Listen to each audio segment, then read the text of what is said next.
Good morning students and welcome back to my class. Today we will start a new chapter, our environment. Everything which surrounds us collectively is called environment. We are surrounded by living things and non-living things. Living things like humans, animals, plants, microorganisms, etc. are called biotic components. Whereas non-living things or physical factors like temperature, rain, soil, air, etc. are called abiotic components. We know that all living things and non-living things interact with each other to maintain balance in the nature. This interaction of living things with non-living things is called ecosystem. We can define ecosystem as a structural and functional system in which living things interact with non-living things. All the interacting organisms in an area together with the non-living constituent of environment forms a system called ecosystem. Ecosystem is made up of two components. Biotic components, which includes all living organisms, and abiotic components, which includes physical factors like temperature, rain, soil, air, water, etc. There are two types of ecosystem, natural ecosystem and artificial or man-made ecosystem. Natural ecosystems are naturally present in the nature, whereas artificial ecosystem is created and maintained by humans. Further, natural system can be of two types. Terrestrial ecosystem which operates on land, for example, grassland, desert and forest. Whereas aquatic ecosystem operates in water. For example, pond, lake, sea, ocean, etc. Whereas example of artificial ecosystem are garden, crop field and aquarium. There are two basic processes conducted by biotic and abiotic components in the ecosystem. These are as follows: cycling of material and flow of energy. Now let us study about these in detail. See it over here, children. Cycling of materials. Living things and non-living things in an ecosystem continuously exchange materials with each other. For example, plants are also known as producers. Use solar energy for photosynthesis. Plants interact with the air to take carbon dioxide. They also interact with soil to absorb minerals and water required for photosynthesis. This is how plants interact with abiotic component in the ecosystem and prepares their food. We all know that all other living things, whether animals or humans, directly or indirectly are dependent on plants for their food. Now, humans interact with the plants for their food. And when producers and consumers die, their body gets decomposed in the soil by microorganisms. These microorganisms are known as decomposers. During the decomposition, the nutrients get released in the soil. And this is how the nutrients get cycled in the environment. The second process is flow of energy. The solar energy trapped by the green plants from the sun is passed on to other organisms. This is called flow of energy. As plants can prepare their own food by photosynthesis in the presence of sunlight, they are called producers or autotrophs. The animals, those who are directly or indirectly dependent on plants for their food, are called consumers. The primary consumer is always a herbivore. For example, rabbit. Rabbit directly depends upon plants for their food and hence are called herbivores. Now the rabbit is consumed by the secondary consumer. And secondary consumer is always a small carnivore. For example, fox. Fox over here is representing secondary consumer. Now the secondary consumer is consumed by the tertiary consumer, also known as large carnivore. For example, lion. See it over here, children. Lion is known as tertiary consumer. And this flow of energy is known as food chain. In other words, we can define food chain, a sequence of organisms which shows who eats whom. One point to remember, children, this flow of energy from producers to consumer is always unidirectional. ये एक ही direction में flow होती है. That means producer से primary consumer, फिर secondary consumer, फिर tertiary consumer. It cannot be bidirectional. Each steps or each level of the food chain forms trophic level. There are 4 trophic levels in a food chain. First trophic level is formed by producers. Second trophic level is formed by primary consumers. Third trophic level is formed by secondary consumers. And fourth trophic level is formed by tertiary consumers. This pyramid arrangement of trophic level also shows that producers, or I should say the number of producers are larger as compared to consumers.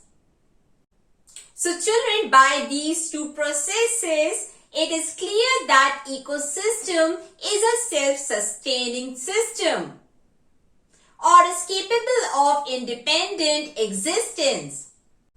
We can also say that ecosystem is the structural and functional unit of nature. Children, just now we have studied about food chain. And a large network of interconnected food chain operating in an ecosystem is called food web. Now let me explain you. In a food chain, one organism is generally eaten by 2 or more different kinds of organism. For example, rabbit. A rabbit can be eaten by wolf or by a fox. It can also be eaten by lion or tiger. Similarly, the other organism is also eaten by several different kinds of organism. For example, fox. Fox can be eaten by leopard, tiger or lion. So children, instead of a straight line food chain, this relationship can be shown as a series of branching lines, and these interconnected food chain or lines is called food web. Children, in the year 1942, Raymond Lindenmann has given 10% law. According to this law, during the transfer of energy from one trophic level to next trophic level, only 10% of energy is available to transfer, whereas the 90% of the energy is used by the organism for different metabolic activities such as digestion and respiration. So we can say that the energy which gets transferred from one trophic level to next trophic level is only 10%. And this law was given by Raymond Lindenmann in the year 1942. Now let us understand this by an example.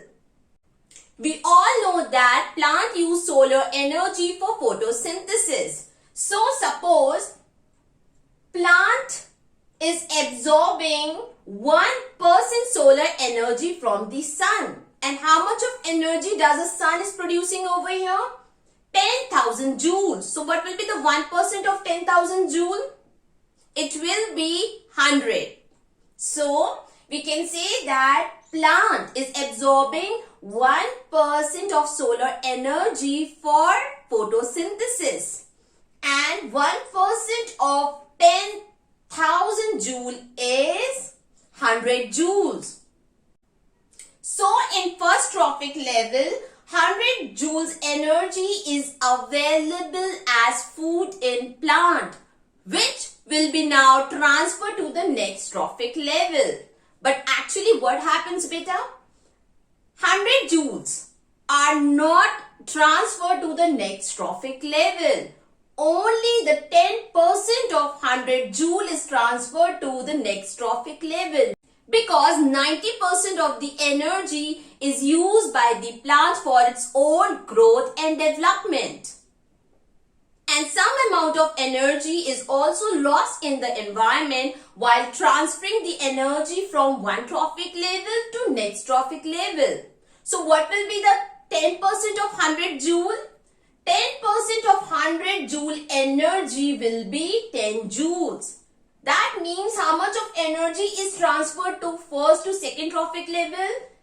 10 joule.